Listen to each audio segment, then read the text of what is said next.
Watching today, I found out, and in the video today, we're looking at the truth about Columbus and the round Earth.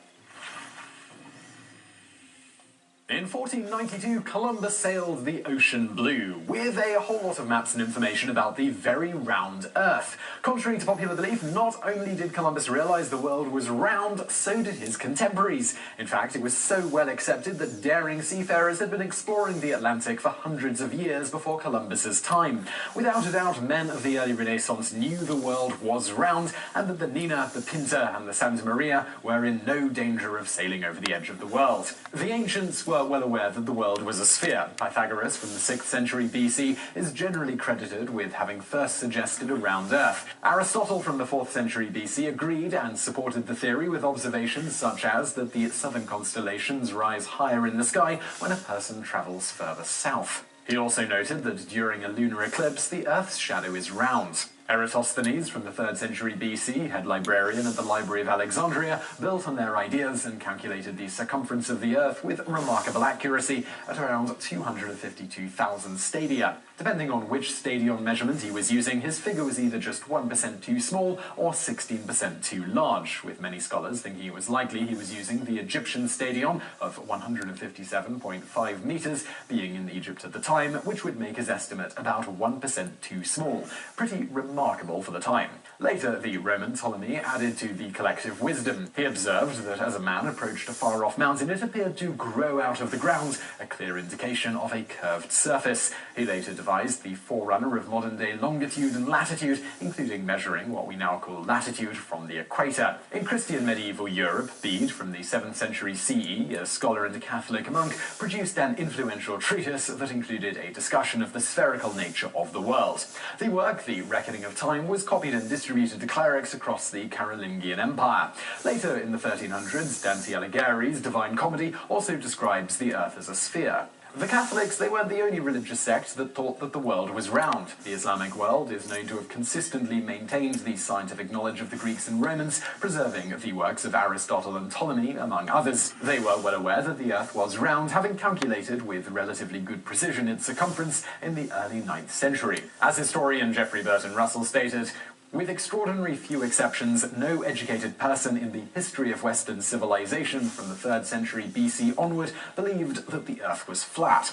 The debate since then among the educated, both religious and secular, was not whether the Earth was approximately a sphere, but exactly what the size of the Earth was." The idea of sailing west to reach India also has its origins in antiquity, with the first known person to mention the notion being the Roman writer Strabo in the 1st century BC, who stated, "If of the more recent measurements of the Earth, the one which makes the Earth smallest in circumference to be introduced, I mean that of Posidonius, who estimates its circumference at about 180,000 stadia, then if you sail from the west in a straight course, you will reach India within 70,000 stadia. Beyond the educated, even the most empty-headed sailor knew that the Earth was round simply by the fact that ships and the like disappeared over the horizon with the bottom first and then the mast last. A similar effect is observed when spotting land from a ship. Again, what was the real mystery at this time was the actual circumference of the Earth. Most correctly thought that Eratosthenes' estimate was probably reasonably accurate, meaning that if one did not encounter a well-stocked landmass in between Spain and Asia to resupply,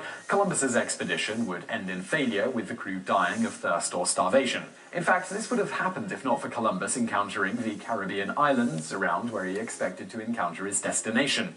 Columbus, of course, felt that the Earth was much smaller than Eratosthenes' estimate, so the journey was doable at Columbus's estimation of only about 3,100 miles, which is 5,000 kilometers, to Japan, rather than the true 12,400 miles, or 20,000 kilometers that it really is. Queen Isabella eventually sided with Columbus and agreed to finance the expedition, despite the objections of scholars who were consulted over the plan.